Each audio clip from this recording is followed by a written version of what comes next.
3월 22일 정치부회 시작합니다. 오세훈, 안철수 중 누가 야권의 서울시장 후보가 될까요? 그 승부를 결정지을 여론조사가 오늘 시작됐습니다. 현재 판세는 백중세로 보이는데요. 그래서인지 두 후보는 오늘 원팀 정신을 강조하면서도 서로에 대한 날선 견제를 잊지 않았습니다. 글쎄요, 사실 견제치고는 수위가 좀 높다 싶기도 했는데 안철수 후보는 오세훈 후보가 내곡동 땅 문제로 사퇴할 수도 있다, 이런 예민한 발언까지 했죠. 오세훈 후보도 안철수 후보를 향해 신기루 같은 존재라고 깎아내렸습니다. 두 후보 간 단일화 결과는 이르면 내일 발표될 전망입니다.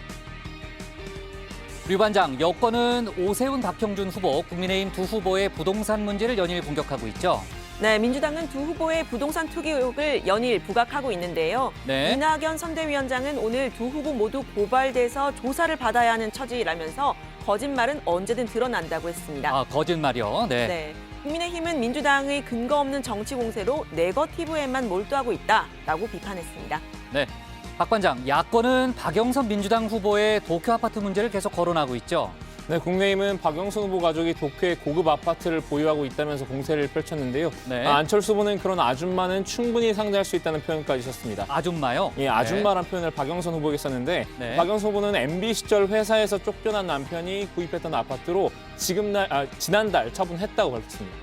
좋습니다. 정말 여야 반장들 얘기를 듣기만 해도 공방이 뜨겁다는 걸 알 수 있네요. 오늘 다룰 소식 많습니다. 들어가서 본격적으로 정치부회의의 문을 열겠습니다.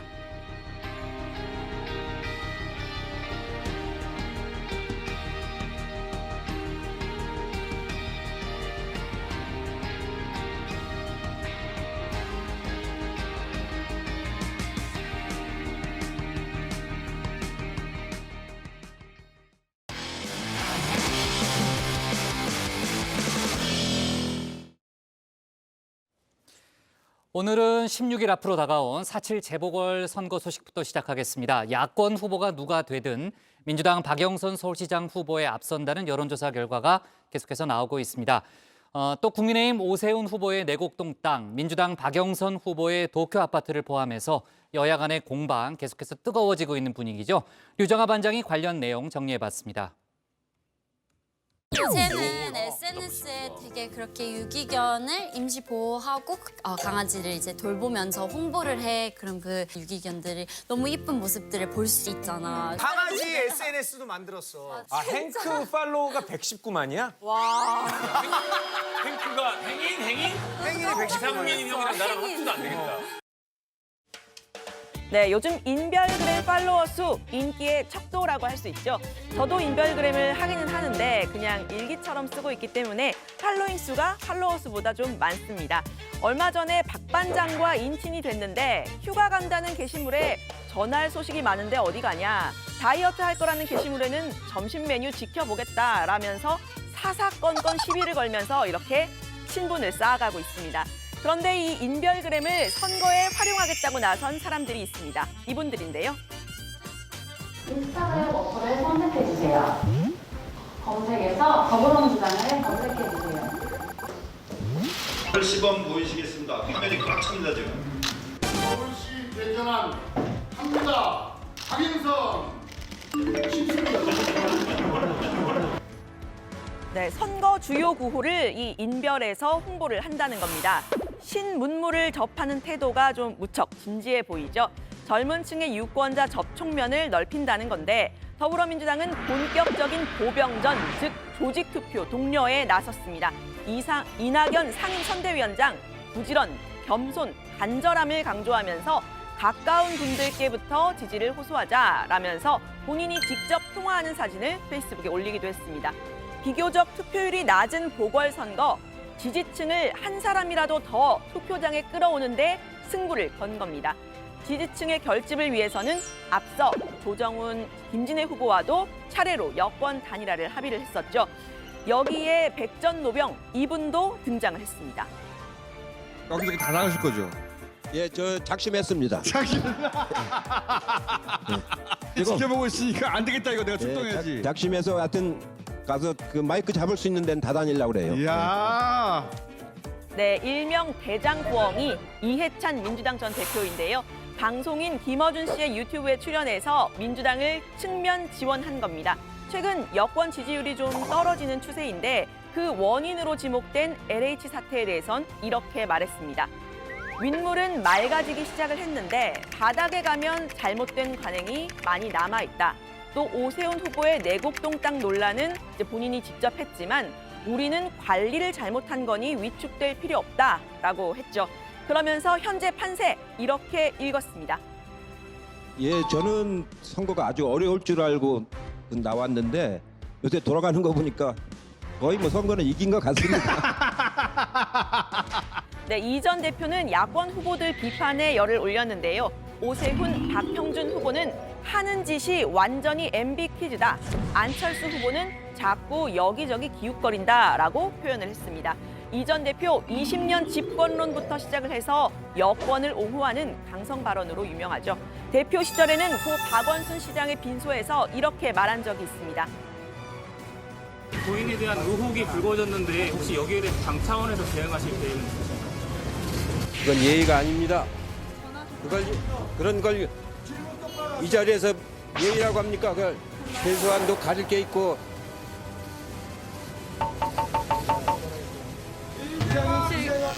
내부 상황은 혹시 어떤? 자식 같은 일하고. 네, 이 전 대표의 등장에 야권에서는 친문 상황이다, 승리 호소인이다 라면서 맹공을 퍼부었는데요. 여권 강성 지지층, 이른바 친문 세력 결집에는 이 대표의 등장이 도움이 될지 모르겠습니다. 하지만 이낙연 상임선대위원장이 말했던 겸손, 간절함 같은 덕목과는 좀 거리가 있어 보입니다. 선거가 어려운지 아닌지 주말 사이 나온 새 여론조사 결과들 볼까요? 지상파 3사 공동 여론조사 결과에 따르면 안철수, 오세훈 후보 중에 누구로 단일화가 되더라도 박영선 후보에 비해 우세하다는 결과가 나왔습니다. 오늘자 중앙일보 입소스 조사에서도 박영선 36.8%, 또 오세훈 50.6%, 박영선 후보 35.6% 대 안철수 후보 52.3%로 역시 야권 후보가 오차범위 밖에서 더 우세하다는 결과가 나왔습니다. 자세한 건 중앙선거 여론조사 심의위원회를 참고하시고요. 이번에는 이슈 모음집 가겠습니다. 이번 선거 여러 가지 이슈가 많죠. 그 중에서도 부동산, 그 중에서도 또 후보들의 부동산 투기가 쟁점으로 떠올랐습니다. 민주당 의원들은 주말에 국민의힘 오세훈 후보의 내곡동 땅이 있던 곳으로 직접 갔는데요. 지금은 이렇게 보시는 것처럼 고급 아파트 단지가 됐는데 여기서 오세훈 후보 사퇴하라라는 플래카드를 내걸었습니다. 이른바 셀프 보상, 그리고 오 후보의 말 바꾸기를 문제 삼았습니다. 재산 신고 버젓이 해놓고도 자신은 몰랐다. 국책 사업인데도 보고도 안 받고 주택국장 전결이라서 몰랐다. 7배 보상을 챙기고도 이득을 못 봤다. 입만 열면 모르세. 그리고 오리발. 네, 오 후보 캠프 선대위원장을 맡은 오신환 전 의원은 민주당이 제기한 의혹은 정치 공세라고 반박했습니다. 수많은 7명에 가까운 민주당의 국회의원들이 땅 투기 의혹으로 지금 국민들의 분노를 사니까 이제 와서 그것을 물타기하는 이런 정치 공세가 저는 전혀 시민들한테 영향이 없다 이렇게 생각합니다. 알겠습니다. 네, 앞서 오 후보는 내곡동 땅 투기 의혹에 대해서 본인이 관여를 했다면 사퇴뿐 아니라 정계 은퇴까지 약속한 적이 있죠. 만약에 제가 이 땅을 가지고 우리 처갓집에서 경제적 이익을 보는 그런 행태의 행동을 했다면 후보직 사퇴뿐만 아니라 영원히 정계에서 저 스스로 떠나겠습니다. 네, 관련 소식 들어가서 더 이야기를 해보고요. 국민의힘은 민주당 박영선 후보의 배우자 명의의 일본 도쿄 아파트를 문제 삼았습니다. 서울시장이 아니라 도쿄시장이 더 어울린다라고도 했었죠. 오세훈 시장한테 차라리 그 제안을 할까 해요. 차라리 서쪽으로 가면 메이지 신궁이 보이고 북쪽으로 가면 야스쿠니 신사가 보이는 일본의 초고화 역세권 아카사카에 있는 고급 아파트를 샀으면 차라리 이런 투기 의혹은 안 받을 거다. 네, 의혹을 해명하는 과정에서 박 후보, 이명박 정부 당시 BBK 사건을 끌고 왔습니다. 박 후보 예전에 BBK 저격수라고도 불렸었는데 MB 취임 후에 2008년 회사에서 쫓겨난 남편이 일본에 직장을 구해서 살면서 아파트를 샀다라는 겁니다. 이미 2월에 팔았다고도 했습니다. 지난 19일 9억 7,300만 원인 71제곱미터의 도쿄 아파트를 갖고 있다라는 박 후보의 재산 내역이 공개가 됐는데 이 신고는 지난해 12월 기준이어서 반영이 안 된 거라고 했습니다. 정권의 탄압으로 일본으로 쫓겨나서 살게 된 사람인데 무슨 도쿄에 무슨 큰 호화 저택을 갖고 있는 것 마냥 공격을 하고 있으니까 기가 막힐 일이고. 네, 야권의 공세 계속됐는데요. 여기에 무소속 홍준표 의원이 참전했습니다. 박 후보의 해명이 사실과 다르다라는 건데 사찰이 아니라 검찰의 내사였다라고 지적을 한 겁니다. 김경준 씨의 당시 미국 변호사 신모 씨와 박 후보의 남편이 같은 로펌에 있었던 게 그 이유라고 밝혔는데요. 박영선 후보 남편이 기획 입국에 관여한 증거가 없어 내사 종결된 것에 대하여 그 후 박영선 후보에게 제가 사과한 일도 있었습니다.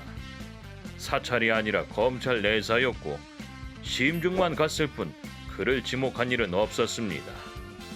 네, 박 후보는 홍 의원의 고백에 감사한다라면서 죄 없는 민간인을 내사하고 압수수색한 사실을 실토했다라고 했습니다. 또 뚱딴지 같은 허위 사실이 있다. 신모 씨는 대체 누구냐라고 따져 물었는데요. 관련 내용도 들어가서 더 이야기를 해보겠습니다.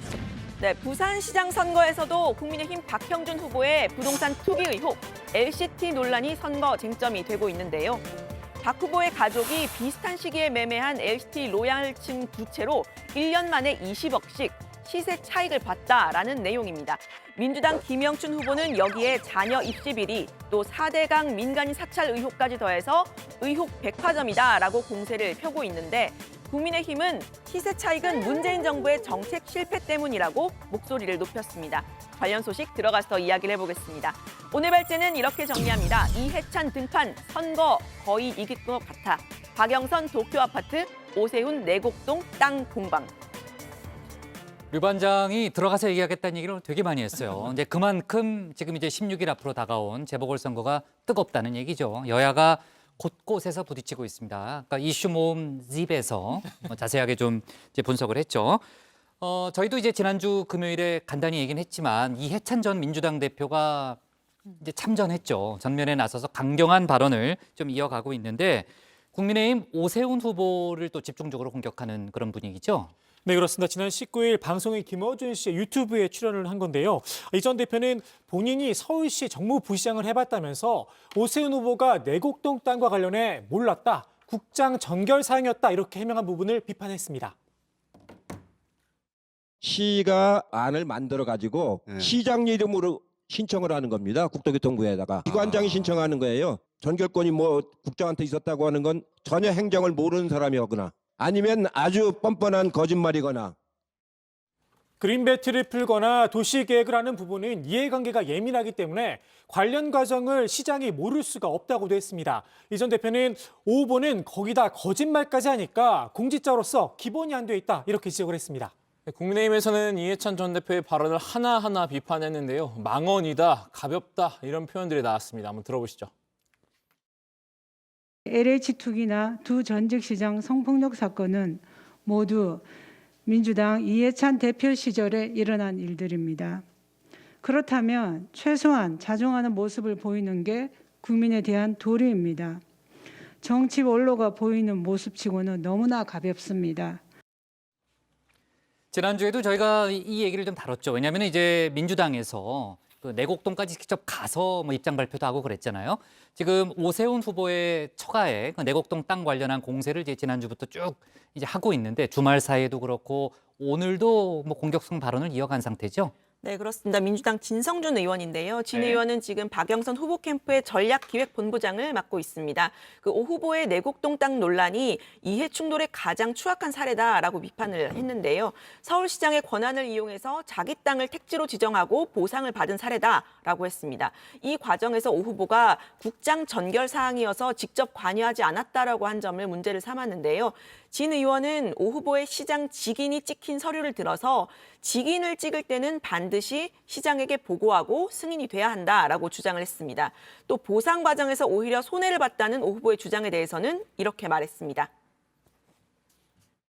15년 동안 20만 원 올랐는데 보금자리 주택지구로 지정되면서 2010년에는 148만 원이 됩니다. 5년 만에 3배가 넘게 또 올라요.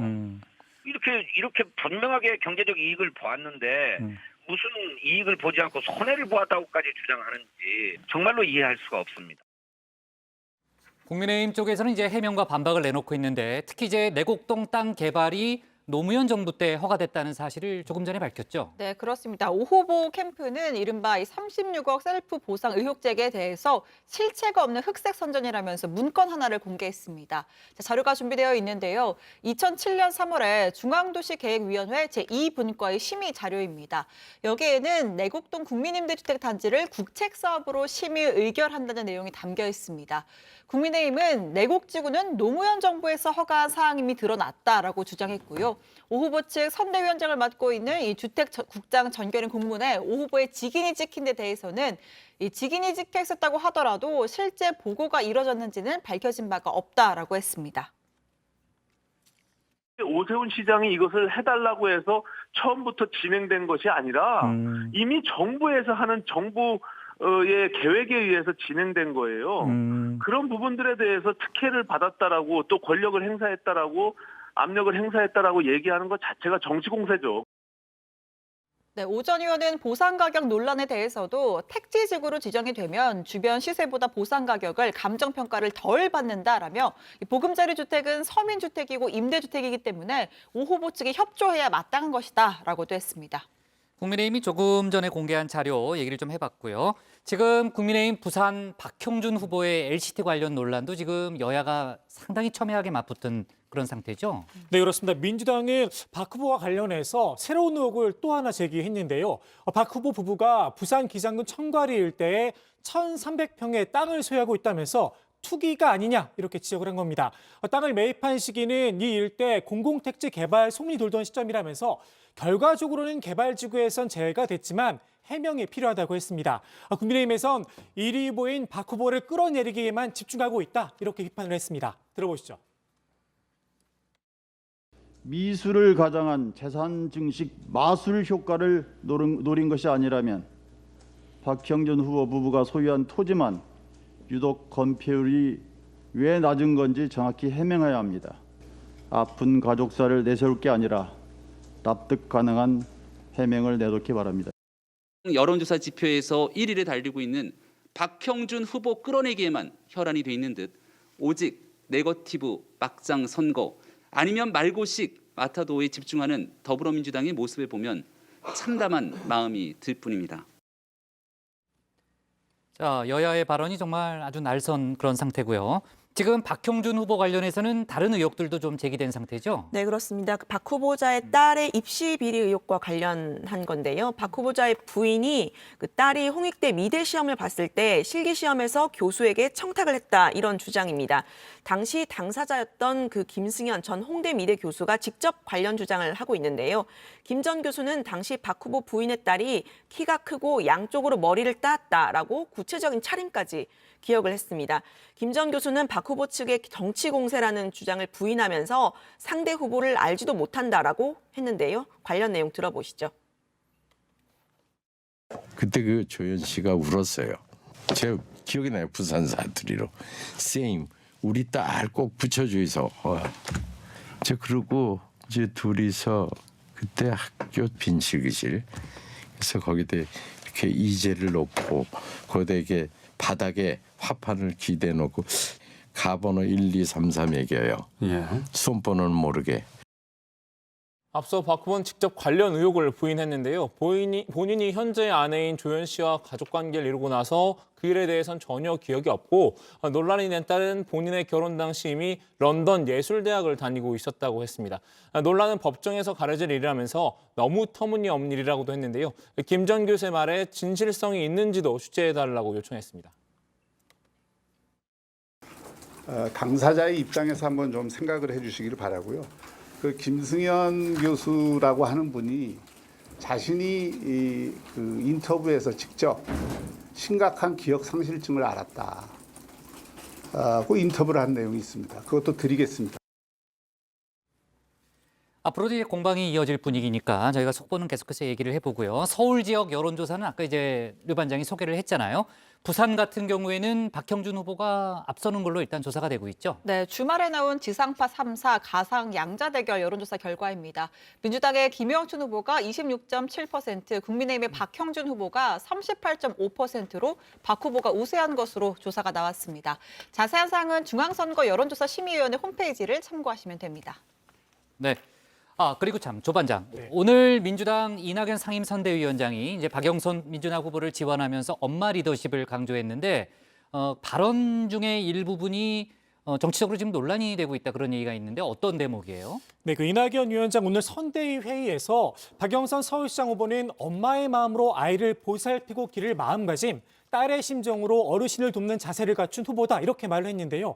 야당이 이 발언을 놓고 성인지 감수성이 부족하다며 자성을 촉구했습니다.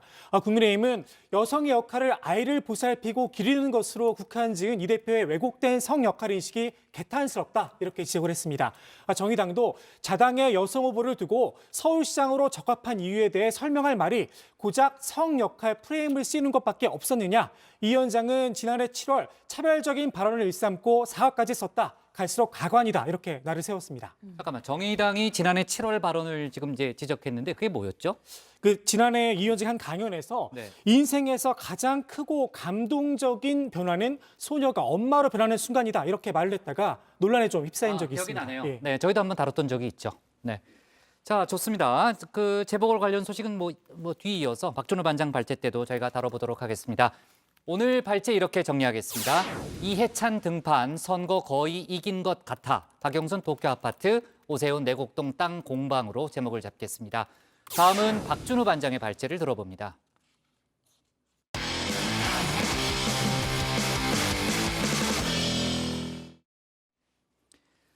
오늘부터 오세훈, 안철수 두 후보의 단일화 여론조사가 시작됐습니다. 내일까지 이틀 동안 여론조사 진행을 한 뒤에 이르면 내일, 늦어도 모레 단일 후보가 발표될 예정이죠. 양측은 원팀 정신을 강조하고 있지만 오늘은 거센 신경전도 벌였는데 박준호 반장이 관련 소식을 정리해봤습니다. 좋은 것만 기억하고요. 네, 좋습니다.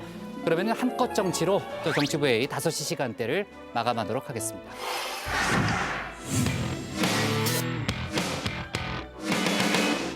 오늘 저희가 고른 한 컷은 시한은 지켰다지만 깜깜이 심사 예산만 5천여억 원입니다. 고생했어요. 그럼 앞으로 상복이 형이라고 불러잖아요. 아니, 그건 안 돼. 복국장의 한컷 정치, 복마크 이전에 있었던 복국장의 대표 코너였습니다. 오늘 발제는 한컷 정치의 오마주로 서두를 열어보려고 합니다. 어느새 저도 모르게 사회생활의 달인이 되어가는 것 같습니다. 자, 아무튼 제가 고른 한컷은 바로 이 사진입니다. 지난 1987년 대선에서 평화민주당 김대중 후보와 통일민주당 김영삼 후보 두 사람이 나란히 앉아있는 모습을 담은 사진이죠. 함께 앉아있지만 정작 서로 다른 곳을 바라보고 있습니다. 동상이몽을 상징적으로 보여주는 유명한 장면입니다. 87년 민주항쟁으로 직선제를 쟁취한 직후인 만큼 두 사람이 힘을 합친다면 민주화 세력의 승리는 당연해 보였습니다. 하지만 막판까지 둘은 한치의 양보도 없는 싸움을 벌였고 단일화는 실패로 끝났습니다. 결국 둘 모두 출마를 감행하면서 대선은 3자 구도로 치러졌는데요. 승리는 민정당 노태우 후보에게 돌아갔습니다. 두 사람의 오판이 군사정권의 연장을 불러온 셈이죠. 남 좋은 일만 시켰다는 비판이 곳곳에서 쏟아졌습니다. 안철수, 오세훈 두 사람도 남 좋은 일만 시켰다는 비판은 듣고 싶지 않았나 봅니다. 19일 단일화 불발 이후 치킨 게임이 계속되나 싶었는데 막판에는 양보 배틀까지 벌이던 두 사람. 공식 선거운동 개시일인 25일 이전에 단일 후보를 선출하기로 합의하고 오늘부터 여론조사에 들어갔습니다. 오늘 내일 사이에 여론조사의 결과를 가지고 야당의 단일 후보가 탄생하게 됐습니다. 두 후보에게 감사하다는 말씀을 드리고 일반 시민 100% 여론조사인데요. 이르면 내일, 늦어도 내일 모레까지 단일 후보 선출 결과를 발표할 예정이라고 합니다. 여론조사 방식을 잠깐 살펴보면요. 한국리서치와 글로벌리서치라는 두 개의 여론조사 기관이 각각 1,600명을 대상으로 두 후보의 적합도와 경쟁력을 조사합니다. 모두 합해서 3,200명이 조사 대상인데요. 각 기관이 800명에게 누가 야권 단일 후보로 적합한지를 그리고 또 다른 800명엔 누가 야권 단일 후보로 경쟁력이 있는지를 묻는 식입니다. 적합도는 오 후보 측이, 경쟁력은 안 후보 측이 선호하는 질문 방식이었죠. 조사 방식은 선관위에서 추출한 안심번호를 사용해 무선 전화 100%로 진행하기로 했습니다. 무선 100%는 안 후보 측의 요구사항이었는데요. 국민의힘은 유선 10%를 포함해야 한다고 주장했었지만 막판 협상에서 오 후보가 안 후보의 요구를 받아들이기로 했습니다. 비록 여론조사의 기본 원칙에는 어긋나지만 안철수 후보가 제안한 무선 100%를 받아들이겠습니다. 그럼 이번 여론조사 누구에게 유리한 걸까요? 100% 무선전화 여론조사는 고령층보다 젊은 층 응답률 높여서 안 후보에게 유리할 수 있는데요. 주말이 아닌 평일 조사라는 점은 오 후보에게 유리하게 작용할 수도 있습니다. 평일 조사에선 중도 성향이 짙은 화이트 칼라의 응답률이 상대적으로 떨어진 것으로 알려져 있기 때문입니다. 물론 누가 최종 승자가 될지는 정말 안개 속입니다. 어제 지상파 3사가 발표한 여론조사 결과를 보면요. 누가 유리하다고 하기도 어려운 초박빙의 승부가 예상됩니다. 먼저 적합도부터 살펴보겠습니다. 오세훈 후보가 적합하다는 응답이 34.4%, 안철수 후보가 적합하다는 응답이 34.3%로 나타나는데요. 0.1%의 차이입니다. 이건 일명 신토토로 불리는 우리 신혜원 반장도 못 맞출 것 같습니다. 자, 경쟁력 조사에선 민주당 박영선 후보와 대결해서 누가 더 경쟁력이 있다고 보느냐 이렇게 물었는데요. 오세훈 후보가 39%, 안철수 후보가 37.3%로 찍게 됐습니다. 적합도, 경쟁력, 오 후보가 모두 안 후보보다 조금 우위를 보였지만 오차 범위 내 접전 양상이라 누구 하나 승리를 장담할 수 없는 상황인데요. 앞서 양측 실무협상단은 오차 범위 내에서 결과가 나오더라도 평균값을 소수점 둘째 자리까지 계산해서 승자를 발표하기로 했죠. 두 후보는 단일화 협상이 타결되면서 어떤 결과라도 승복하겠다는 입장을 밝혔는데요. 단일 후보가 결정이 되면 그때부터는 한 캠프, 한 몸이 돼서 그야말로 서로 도우면서 함께 뛰는 관계로 선거를 치르고 또 서울시까지 그렇게 함께 힘을 모아서 경영할 수 있는 그런 어떤 결과가 나오더라도 승복하고 함께 서로 열심히 힘을 합쳐서 반드시 야권 단일 후보가 당선되도록 하자고 두 사람이서 합의한 바 있습니다. 하지만 오늘 두 사람의 기류는 달랐습니다. 여론조사가 시작된 당일이죠. 자신에게 표를 달라면서 막판 설전을 벌였는데요. 단일 후보 발표 이후 원팀으로 뭉치는 게 가능할까 싶을 정도였습니다. 내곡동 문제가 확산되고 있습니다. 새로운 사실이 더 밝혀지고 당시 이를 증언하는 사람이 나타나면 야권 후보가 사퇴한 상태에서 선거를 치를 수도 있습니다. 민주당 박영선 후보가 제일 두려워하는 후보, 아무런 문제가 없는 후보, 오히려 문제를 해결하는 저 안철수 후보를 선택해 주십시오. 안 후보의 공략 포인트는 내곡동이었는데요. 오 후보가 단일 후보가 됐는데 막상 본선에서 내곡동 문제로 사퇴하게 될 가능성도 있다고 꼬집은 겁니다. 반면 자신은 무결점이라고 강조했는데요. 안 후보, 지난 단일화 토론회 때 분명히 이렇게 얘기하지 않았었나요? 저 사실 이 질문을 드리는 게 공격하려고 하는 게 아니라 오 후보님께 해명 기회를 드리려고 지금 질문을 하는 겁니다. 사실 고맙습니다. 지금 해명 기회를 준다더니 결국은 공세로 돌아선 안 후보를 보니 오 후보로선 기분이 상했던 모양입니다. 오 후보는 안 후보의 내곡동 발언을 두고 단일화를 앞두고 도리도 아니며 지지세 결집에 도움도 되지 않는다 이렇게 쏘아붙였는데요. 단일화 과정에서 서로에게 상처가 가는 언행은 자제를 부탁한다고 강조했습니다. 하지만 오 후보도 사실 오전에 안철수 후보를 가리켜 이런 말을 했었죠. 실체가 불분명한 야권연대, 정권 교체를 외치는 신기루와 같은 후보로는 이번 서울시장 선거 끝까지 불안할 수밖에 없습니다. 능력과 경험이 검증된 후보, 실체가 있는 대체 불가한 후보가 나서야 합니다. 내곡동 대 신기루의 싸움인가요? 오전에 벌인 신경전 때문인지 모르겠지만 오늘 오후로 예정됐었던 두 사람의 회동도 불발됐습니다. 오 후보 측은 현재 여론조사가 진행되는 상황을 감안해서 단일 후보 확정 이후로 연기했다고 밝혔는데요. 일단 여론조사 결과가 나올 때까지 각자 일정에 집중할 것으로 보입니다. 여론조사가 끝나면 후보와 양쪽 캠프 관계자 모두가 모일 예정이라고 합니다. 여론조사가 마무리됐다고 해도 단일화는 어디까지나 현재 진행형입니다. 두 사람이 DJP 연합에 버금가는 단일화 사례를 만들어낼지 아니면 지난 87년의 과오를 반복할지는 두고 볼 일이겠죠. 오늘 야당 발제 정리합니다. 여론조사 첫날 거친 설전, 안철수, 내곡동 문제 확산, 오세훈, 신기루 같은 후보. 오세훈, 안철수 후보가 정말 어려운 과정을 거쳐서 단일화에 합의했고 또 원팀 정신을 강조하고는 있지만 조금 전에 이제 박 반장이 소개했던 대로 승부는 또 승부죠. 또 이제 워낙 지금 팽팽한 상황이기 때문에 거친 설전이 지금 오가고 있는 그런 상황이었고요. 사실 이제 장외 설전도 있었어요. 오늘 국민의힘 김종인 비대위원장 같은 경우에는 오세훈 후보가 반드시 단일 후보가 돼야 한다 이런 점을 강조했죠. 네, 오늘 비대위 회의 끝나고 기자들을 만나서 오세훈 서울시장 후보가 확실하게 야권의 단일 후보가 돼야 한다라고 이야기를 한 겁니다. 앞서 비대위 회의에서 오 후보와 안 후보가 용단을 내려서 단일화에 합의했다. 두 후보에게 감사하다라고 말한 것과는 결이 조금 달랐는데요. 한번 직접 들어보시죠. 우리 오세훈 후보가 확실하게 단일 후보가 된다는 걸 나는 읽을 수가 있어요. 박병우 나오든지 뭐 10% 차이가 나오든지 이기는 사람이 정해져 있는 건데 뭘. 네, 이기는 사람은 정해져 있다 이런 이야기를 했는데 김종인 위원장은 최근 여론조사에서 민주당 박영선 후보를 포함한 3자 대결 구도에서는 오 후보가 안 후보를 오차범위 바깥에서 앞서고 있는 점에 주목하고 있습니다. 김종인 위원장은 오늘 오전 10시 단일화 경선 여론조사가 시작된 직후에 당원들에게 우리 당이 내년 대선에서 정권을 탈환하기 위해 우리 당 오세훈 후보가 반드시 승리해야 한다라는 문자 메시지를 보내기도 했습니다. 지금 이제 김종인 비대위원장이 이제 국민의힘을 이끌고 있고 또 이제 오세훈 후보가 이제 국민의힘 후보니까 이제 아무래도 강경한 또 강한 입장을 내놓은 것 같은데 안철수 후보 측에서는 지금 김종인 비대위원장의 뭐 처신이라든지 또 발언이라든지 이런 것들을 계속해서 문제 삼고 있는 상황이죠.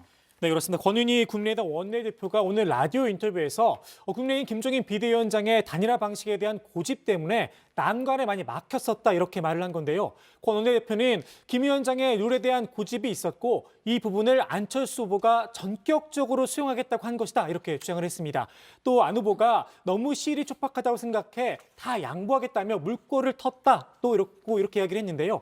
결국 단일화 여론조사가 실시될 수 있었던 건 안 후보의 양보 덕분이라는 점을 강조한 셈입니다.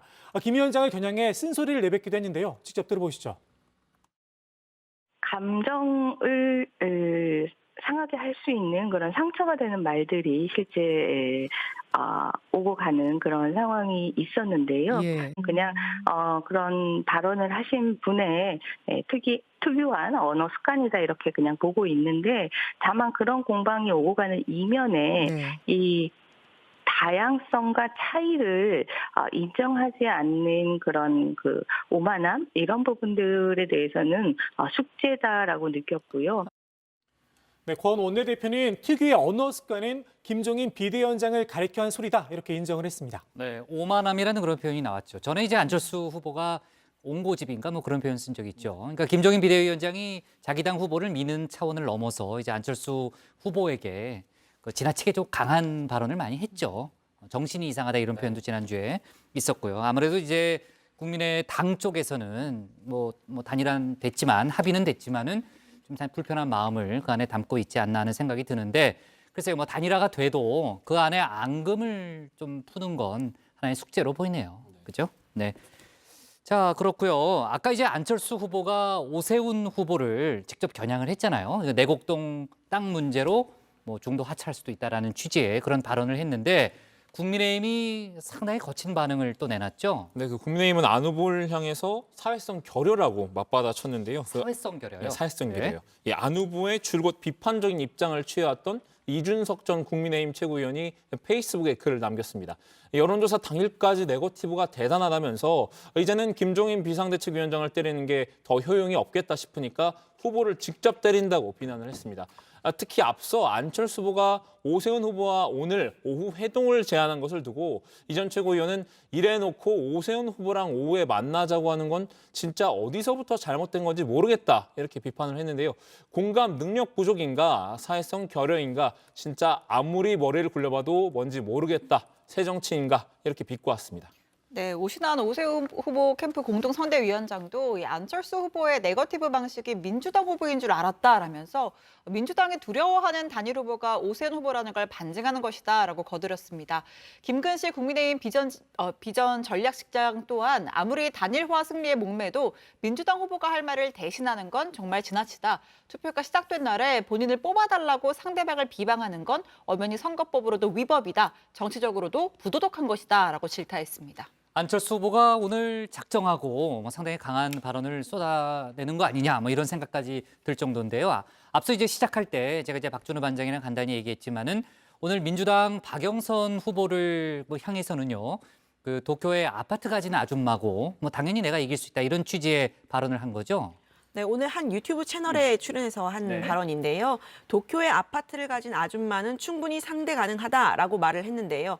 경쟁 상대인 박영선 후보의 남편이 일본 도쿄의 아파트를 보유했던 점을 겨냥한 발언이었습니다. 앞서 이제 여당 발제 저희가 네, 좀 그렇습니다. 다뤄봤죠. 제가 네. 다뤘는데 그러면서 저는 무결점 후보다 상계동 전세 아파트에 살고 있고 땅도 없다. 부동산으로 재산 증식을 하지 않아야겠다고 생각하고 보유하지 않은 것이다 라고 강조를 했습니다. 박 후보가 서울 시민 모두에게 1인당 10만 원씩 블록체인 기반 서울 디지털 화폐로 지급되는 이 보편적 재난지원금을 공약한 데 대해서도요. 사재를 털어서 10만 원씩 줘야 한다. 국민 세금이나 서울시 돈을 쓰면 가만 안 놔두겠다. 이렇게 비판을 했습니다. 예, 박 후보를 도쿄의 아파트 가진 아줌마라고 한 데 대해서 논란이 일자 안 후보는 저는 집 없는 아저씨라면서 아줌마는 부적절한 표현이 아니라고 했는데요. 남자에게 아저씨, 여자에게 아줌마라는 표현을 쓴 것이므로 문제될 게 없다 이런 입장인 것으로 보입니다. 네. 자, 그렇고요. 오늘 오세훈 안철수 두 후보 모두 야권 통합 관련된 발언을 했다는데요. 정확하게 어떤 맥락이에요? 그때 먼저 오세훈 후보는 오늘 그 단일화가 되면 윤석열, 김동연, 홍정욱, 금태섭 등 중도 우파 인사들 3고초려해서 개혁 우파 플랫폼을 만들겠다고 밝혔습니다. 정의롭고 합리적인 중도 우파 인사들을 넓게 3고초려해서 든든한 개혁 우파 플랫폼을 만들어 선거를 승리로 이끌겠다 이런 포부를 밝힌 건데 그 안철수 후보는 자신이 시장이 되면 범야권 통합에 나서겠다고 말했습니다. 오세훈 후보와 결이 비슷합니다. 당을 통합해서 하나가 되고 윤석열 전 검찰총장, 금태섭 전 의원을 포함해서 범야권 대통합을 이룰 것이라고 말했습니다. 진행자가 그 시민단체 광화문 우파 태극기 세력도 포함되냐 이렇게 질문하자 다 포함된다라고 답했습니다. 태극기 세력까지 포함된다 이런 발언을 했다는 거군요. 그러니까 두 사람 모두 야권을 통합할 수 있는 후보는 바로 나다. 이 점은 아마 강조하는 그런 차원으로 보이고요. 오늘 야당 발제 이렇게 정리하겠습니다. 오세훈 안철수 여론조사 첫날 지지 호소 신경전으로 제목을 잡겠습니다.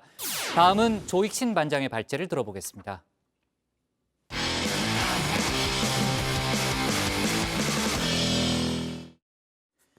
자, 대선 관련 얘기 잠깐 해보겠습니다. 윤석열 전 검찰총장의 대선 후보 지지율이 또다시 오르면서 40%에 육박했습니다. 다른 대선 주자들을 오차범위 밖으로 따돌리면서 1위를 차지했는데요. 이런 가운데 일부 지지자들은 신당의 이름까지 정해놓고 창당 작업에 박차를 가하고 있다고 하죠. 관련 내용을 조익신 반장이 정리해봤습니다.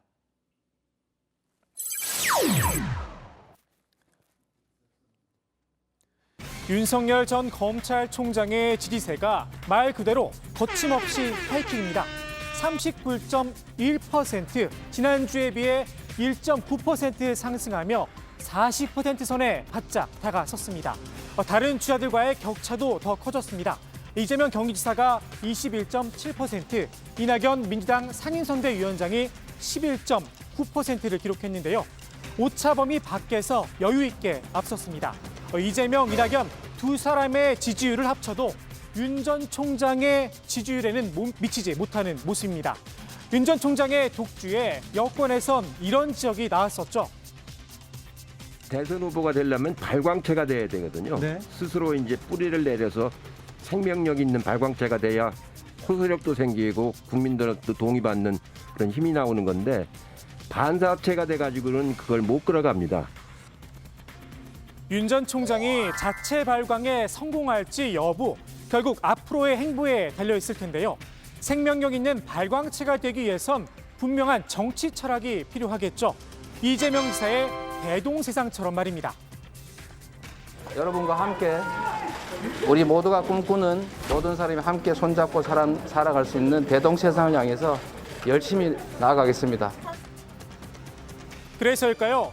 퇴임 뒤 첫 외부 일정으로 101세 철학자 김영석 명예교수를 찾았습니다. 김 교수는 윤 전 총장에게 두 단어를 강조했다고 하는데요. 바로 상식과 정의였습니다. 윤 전 총장이 직에서 물러나며 던진 화두이기도 하죠. 이 나라를 지탱해온 헌법 정신과 법치 시스템이 지금 파괴되고 있습니다. 우리 사회가 오랜 세월 쌓아올린 상식과 정의가 무너지는 것을 더 이상 지켜보고 있기 어렵습니다.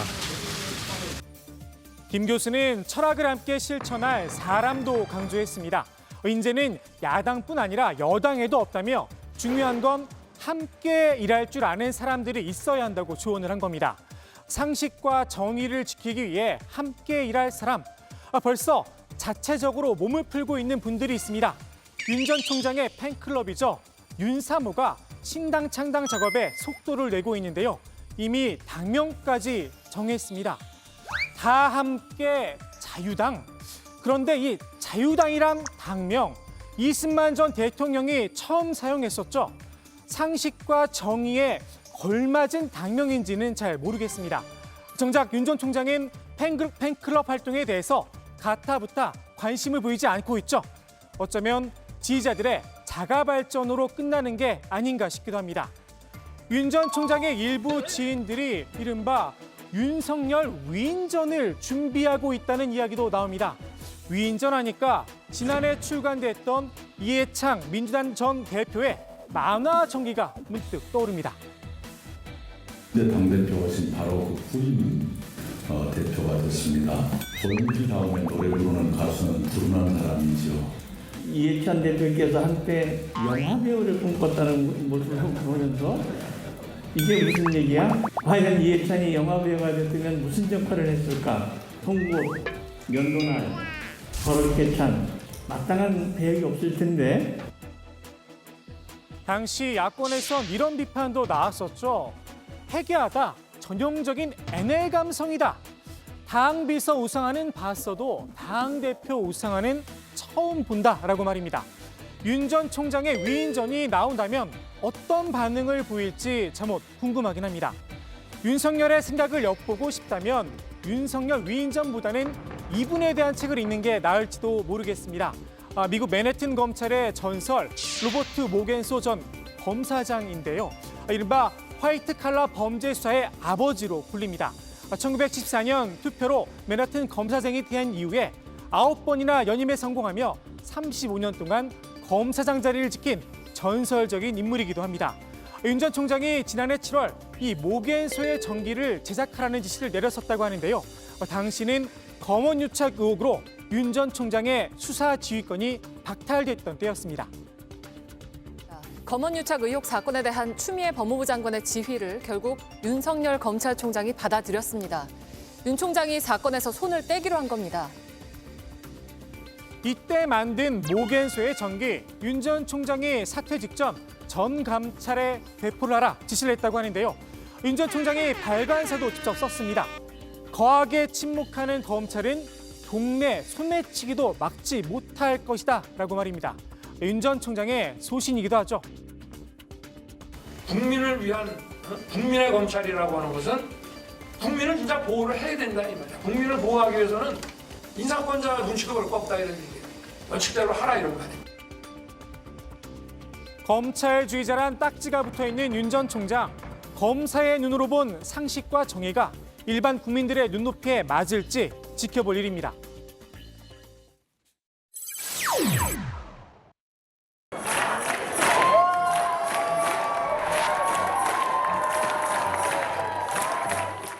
세계 인종차별 철폐의 날이었던 어제 미국 전역에서 증오범죄 규탄 집회가 열렸습니다. 최근 한인 여성 4명을 비롯해 아시아계 6명이 숨진 사건이 있었죠. 보다 못한 시민들이 거리로 나선 겁니다. 아시아계 정치인들도 움직이기 시작했습니다. And yes, I do strongly believe that this is a hate crime. This is a 21-year-old white male who chose as his first victim an business that was called Young's Asian Massage. 한인 정치인들도 팔을 걷었습니다. 과거 자신이 겪었던 일을 언론에 털어놓는가 하면 The worst one was we don't eat dogs like you do. And I don't know, I can say it on TV. 혐오를 조장했던 트럼프 전 대통령을 향해 쓴소리를 하기도 했습니다. The words of the leaders have consequences. They need to be careful about what they say because people really take that to heart. CBS 앵커를 지낸 한국계 언론인 홍희정은 미국 사회의 무관심을 비판했습니다. The media has been miserably late. And it's because we're that minority that is invisible. We are insignificant. 배우들도 나섰습니다. 샌드라오, 데니얼 데김, 스티브 연 등 미국에서 맹활약 중인 한국계 스타들도 증오 범죄를 멈춰달라며 목소리를 높였습니다. We must understand, as Asian Americans, we just need to reach out our hand to our sisters and brothers and say, help me, and I'm here. And just for one thing, I am proud to be Asian. 특히 데니얼 데김은 자신의 동생이 겪었던 증오 범죄를 밝히기도 했습니다. She just hit me. He backed up the car, and as my sister was walking away, hit her again. He ended up getting convicted of reckless driving when he used his car as a weapon to kill my sister. 앞서 조 바이든 미국 대통령은 침묵하면 공범이 된다며 행동에 나서야 한다고 강조했었죠. Too many Asian Americans have been walking up and down the streets and worrying, waking up each morning the past year feeling their safety and the safety of their loved ones are at stake. 세계 인종차별 철폐의 날을 맞아 다시 메시지를 냈습니다. 백인 우월주의는 추악한 독이라며 증오 범죄 중단을 촉구했습니다. 미국 내에서 인종차별을 가능하게 만든 법을 바꾸겠다고도 약속을 했습니다. 프란치스코 교황도 쓴소리를 냈습니다. 인종차별은 빨리 변이하고 사라지지 않고 숨어있는 바이러스라고 날을 세웠습니다. 증오 범죄를 멈춰달라는 아시아계의 목소리, 미국 사회의 뿌리 깊은 혐오와 폭력의 사슬을 끊는 계기가 됐으면 하는 바람입니다. 오늘 국회 발제 이렇게 정리합니다. 윤석열 지지율 39.1%, 다 함께 자유당 창당, 위인전도? 자, 야권에서는 이제 윤석열 전 검찰총장의 독주 체제가 일단은 여론조사를 통해서 발견이 되고 있는데요. 여권에서는 이재명 경기지사가 여전히 지금 이제 독주하고 있는 그런 모양새잖아요. 이재명 지사가 이번에 서울시장 재보궐선거를 앞두고 원팀 정신을 강조했다고요? 네, 그렇습니다. 이재명 지사와 박영선 서울시장 후보가 서로 손발을 맞추면서 한 팀으로 움직이기 시작했다는 평가가 나오고 있습니다. 지난 17일이었죠. 이재명 지사는 경기 평택의 한 스마트팜 기업을 찾았는데요. 박 후보의 핵심 공약인 수직정원도시 건설에 필요한 기술 현황을 직접 살펴봤습니다. 현직 도지사로서 공직선거법상 박 후보를 직접 지원할 수 없는 이 지사가 간접적으로나마 박 후보에게 힘을 실어준 겁니다. 네, 박 후보도 이 지사의 트레이드마크라고 할 수 있죠. 이 재난지원금 보편 지급의 일환이라고 할 수 있는 10만 원 보편 지급을 공약했습니다. 이 지사가 강조해온 지역화폐의 디지털 버전이라고 할 수 있는 가상화폐 KS 서울 디지털 지역화폐도 지급하겠다라고 약속을 한 겁니다. 이 지사와 박 후보가 이 정책 연대를 했다라는 해석이 나오고 있는데요. 친 이재명계로 통하죠. 민주당의 이규민이 직접 박 후보의 10만 원 보편 지급 공약을 공개 지지하기도 했습니다. 사실 이제 정치권 일각에서는 만약에 이제 서울시장 보궐선거에서 민주당이 지면 역설적으로 대선 가도에서는 이재명 지사가 더 좀 탄탄대로로 갈 수 있다. 이런 예측도 있었잖아요. 네, 그렇습니다. 이번 선거 결과에 이낙연 상임선대위원장의 정치적 명운이 걸려있기 때문인데요.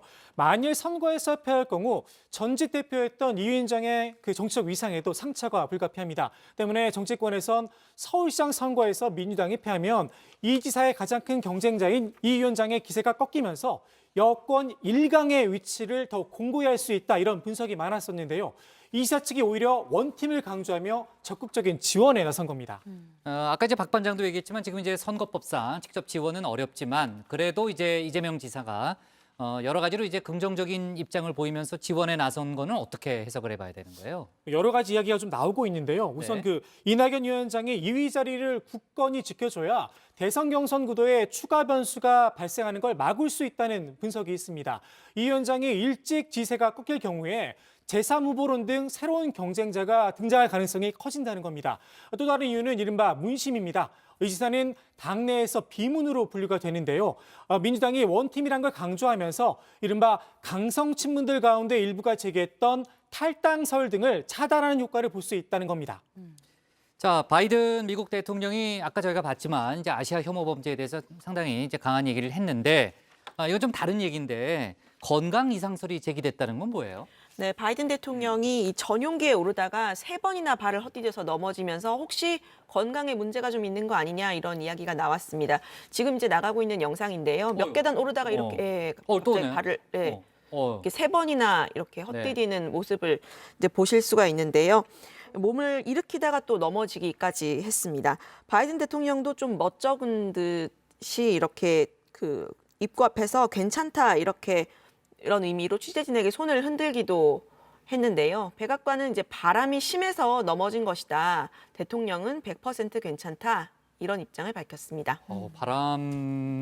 글쎄 뭐 그 설명이 그러니까 바이든 대통령이 올해 몇 살이죠? 78인가? 네, 그렇습니다. 네. 미국 역사상 최고령 대통령인데요. 지난해 대선 과정에서 바이든 선거 캠프에서는 건강에 이상이 없다라는 걸 좀 증명하기 위해서 그 대통령직에 적합하다라는 진료 내용을 직접 공개하기도 맞아요, 했습니다. 기억나요. 네네. 네.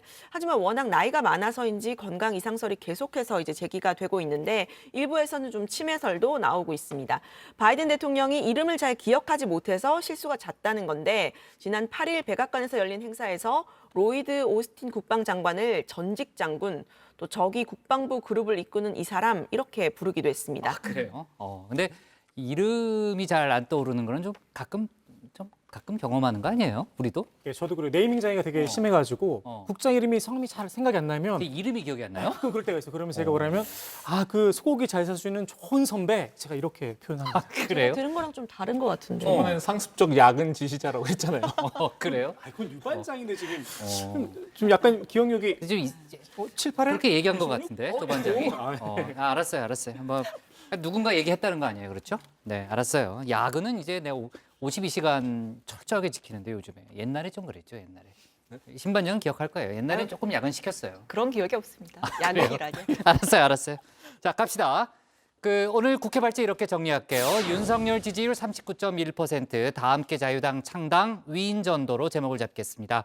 다음은 신혜원 반장의 발제를 들어보겠습니다.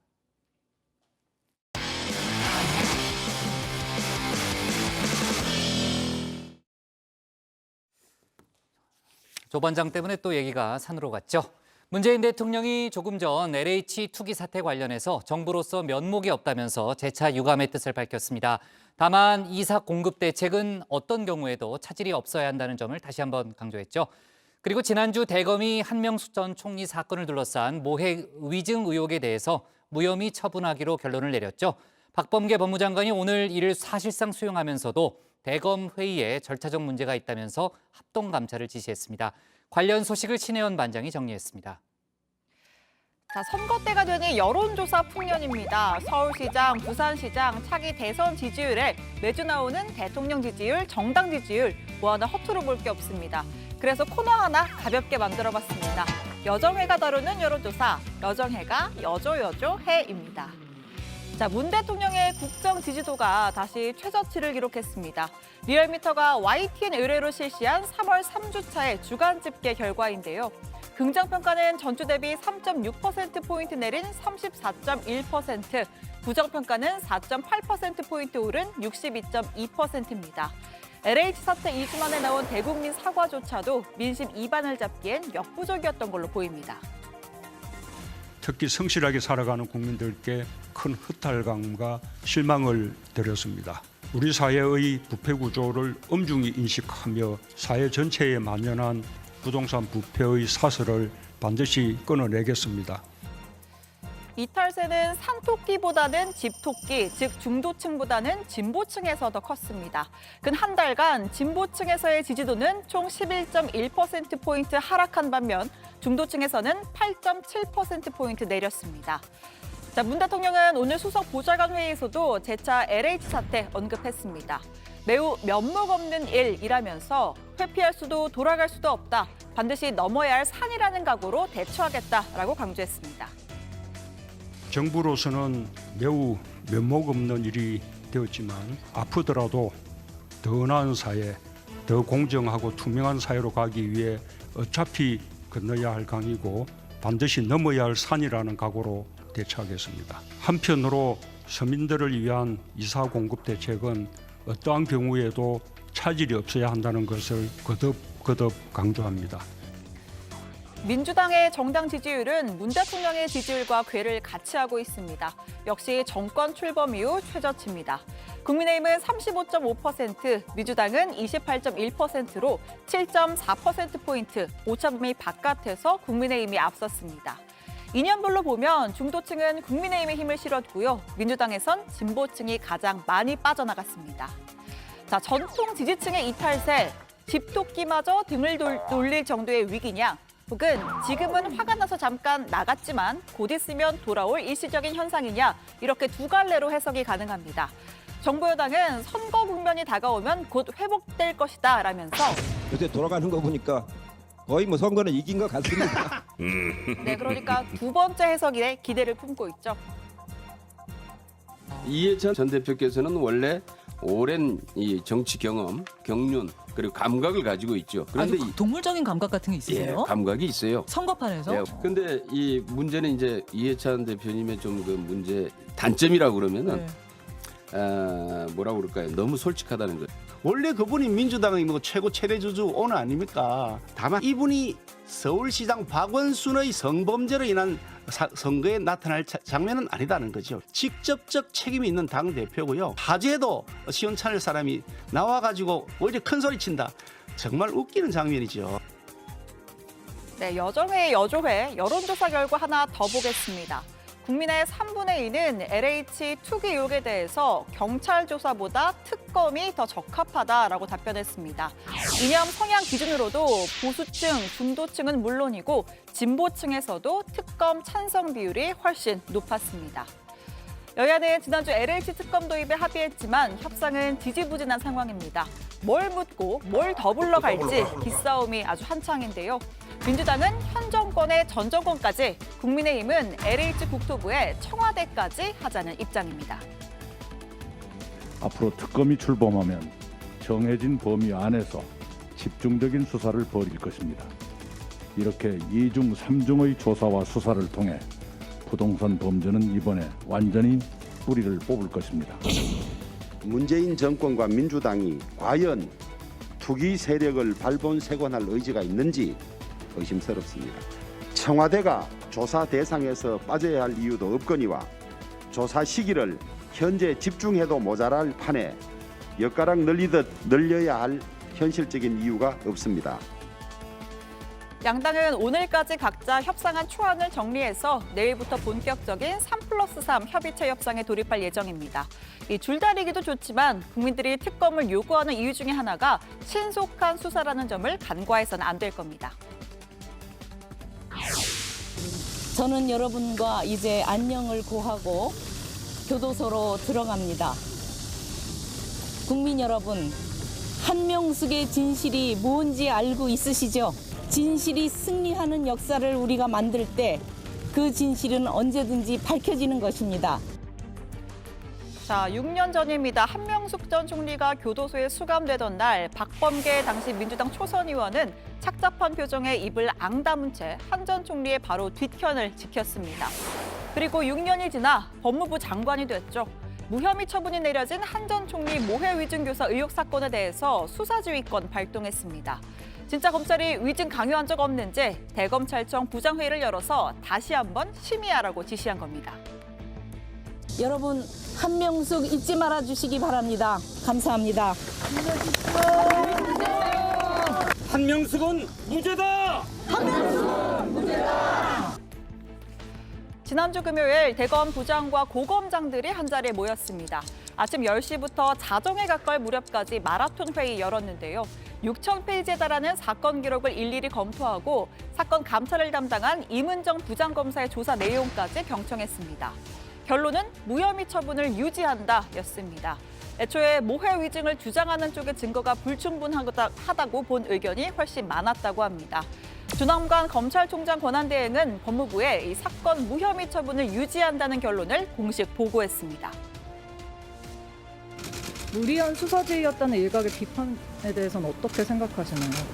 최종 판단 전에 어차피 한 번은 거쳐야 될 절차였습니다. 만약에 그러한 지휘를 하지 않았더라면 한번 좀 생각해 보시기 바라고요.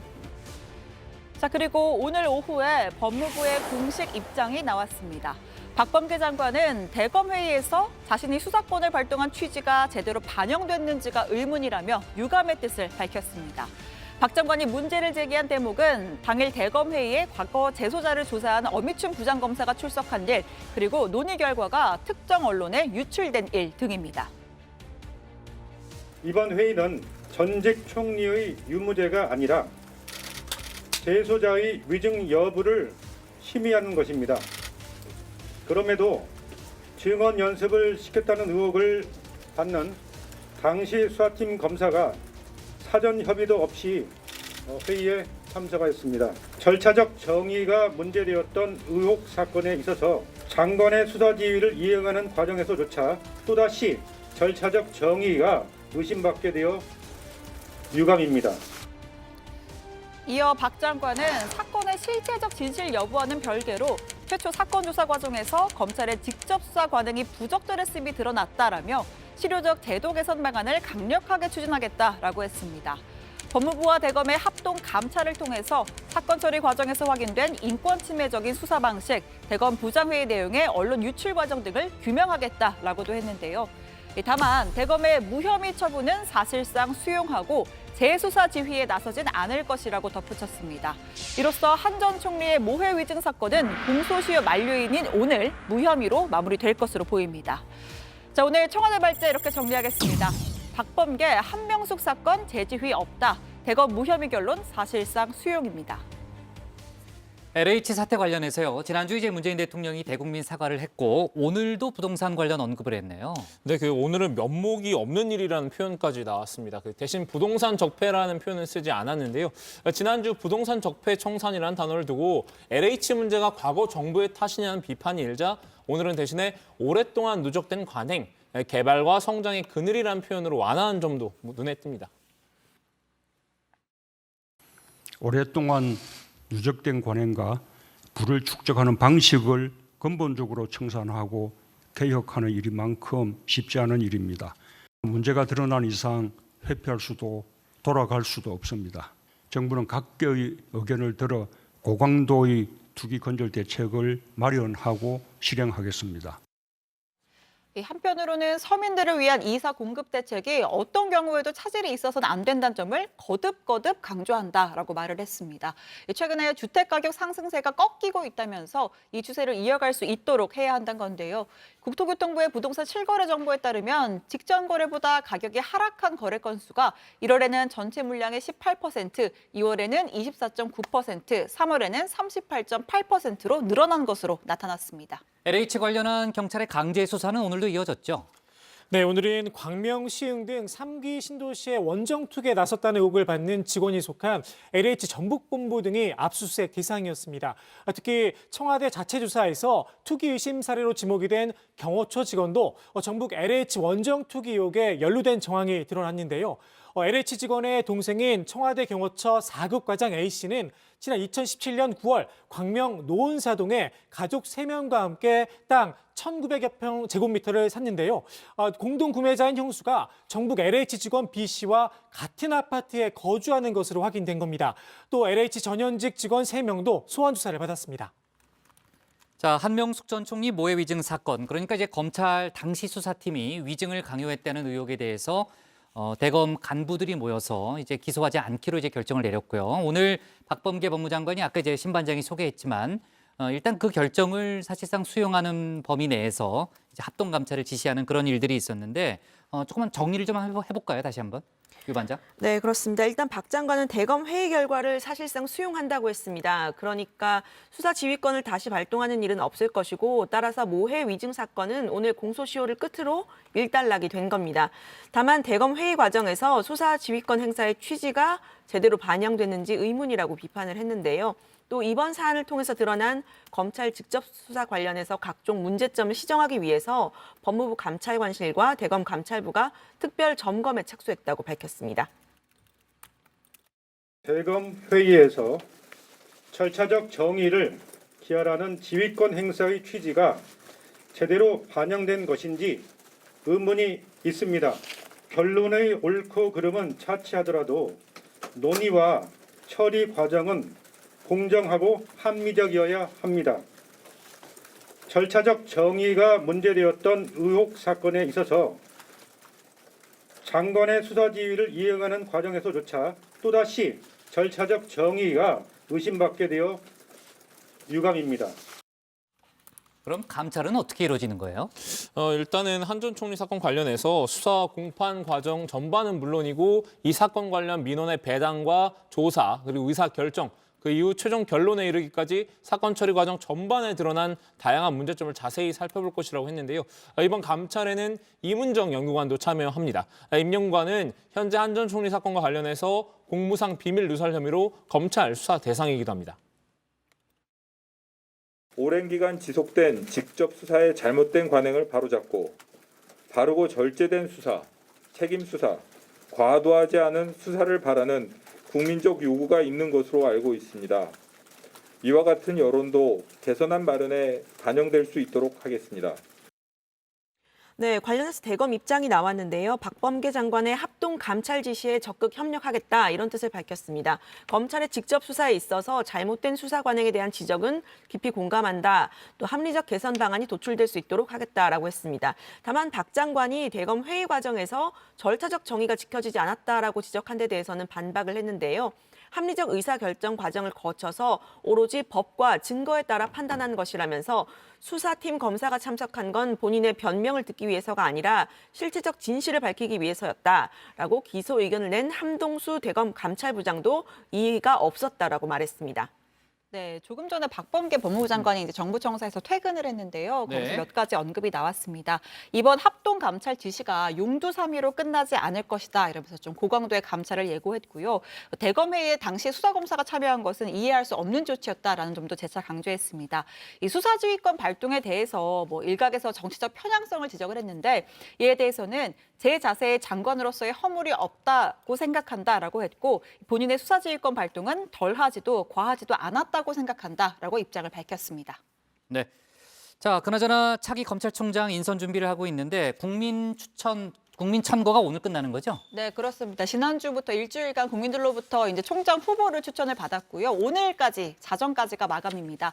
이 중에서 1차 후보군을 추려서 검찰총장 후보 추천위원회에 넘길 수가 있고 여기에 포함되지 않은 인물도 박범계 장관이 추천해서 이제 대상자로 넣을 수는 있습니다. 이 추천위원회 첫 회의는 후보들에 대한 검증 작업을 마친 뒤에 이르면 이달 말이나 4월 초에 열릴 전망이고요. 여기서 3명 이상의 후보자를 법무부 장관에게 추천하면 그걸 대통령에게 이제 제청을 하게 됩니다. 좋습니다. 오늘 청와대 발제 이렇게 제목을 잡을게요. 박범계 한명숙 모해 위증 무혐의 사실상 수용으로 제목을 잡겠습니다.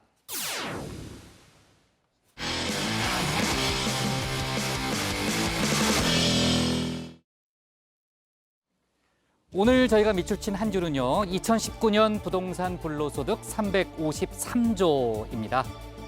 2019년 전국 부동산 불로소득이 약 353조 원으로 국내 총생산 대비 18.4%에 달한다는 분석이 나왔습니다. 오늘 용해인 기본소득당 의원실에서 나온 자료인데요. 한 해 우리나라에서 창출된 부 가운데 5분의 1이 그야말로 땀이 아닌 땅으로 얻은 불로소득이라는 뜻이죠. 부동산 시장이 얼마나 투기에 취약한지 와닿게 하는 수치로 볼 수 있는데요. 불로소득은 말 그대로 생산에 기여하지 않는 활동입니다. 이 규모가 커질수록 경제 발전엔 부담이 될 수밖에 없는데요. 건강한 경제를 위해서라도 소득 간 불균형을 바로잡을 묘책은 필요해 보입니다. 오늘 정치부에는 여기까지입니다. 저희는 내일 저녁 6시 20분에 다시 찾아뵙겠습니다. 네, 수고했습니다. 고맙습니다. 단일화 결과 내일 나올 수도 있다는 거죠? 네, 내일 잘 빠르면 봐야 내일이죠. 되겠네. 네. 예, 좋습니다. 내일도 뭐